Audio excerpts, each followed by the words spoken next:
নমস্কার, আমি ঈশিতা। আজ আন্দাজে নতুন একটি পর্বে আপনাদের সকলকে স্বাগত। আজকে মেনু নিরামিষ আলুর দম। অনেক তো মাছ মাংসের রেসিপি হলো, চলুন আজকে খুব সহজ একটা নিরামিষ আলুর দমের রেসিপি দেখে নিই।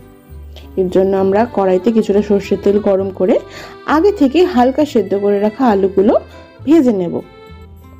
খুব বেশি ভাজার দরকার নেই, একটু রং আসার মতো হলেই হবে। এবার চলুন কিছুটা মশলা বানিয়ে নিই। খুব সিম্পল, একটুখানি টক দই, সামান্য একটু আদা বাটা, আর অনেকটা পরিমাণ কাশ্মীরি লঙ্কা গুঁড়ো, আর সামান্য গরম মশলা। ব্যাস, এইটুকু মশলা দিয়ে আমাদের আলুর দম তৈরি হয়ে যাবে। মশলাটা কিছুটা সর্ষের তেল দিয়ে ভালো করে মেখে নেব।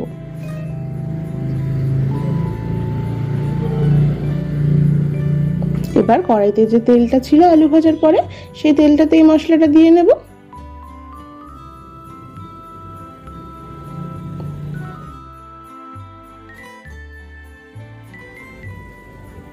দিয়ে কিছুক্ষণ মশলাটা তেল ছাড়া অবধি কষে নেব।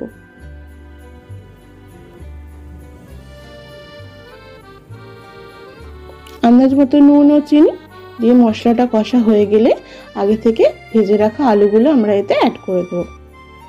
দিয়ে কিছুক্ষণ নেড়ে চেড়ে নিলেই তৈরি হয়ে যাবে আমাদের নিরামিষ আলুর দম। নুন চিনিটা একটু টেস্ট করে নেবেন। ব্যাস, মঙ্গল বৃহস্পতি শনি কোন দিন খাবেন, যেদিন ইচ্ছে সেই দিন নিরামিষ দিনে বানিয়ে ফেলুন। লুচি, পরোটা, গোবিন্দভোগ চালের পোলাও, যেটার সাথে ইচ্ছে খান।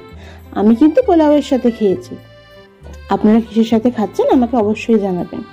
আর এই রেসিপিটা যদি ট্রাই করে থাকেন, আপনাদের কেমন লাগলো এটাও আমাকে কমেন্টে অবশ্যই জানাবেন। আজ তাহলে আসি, দেখা হবে পরের এপিসোডে। ধন্যবাদ।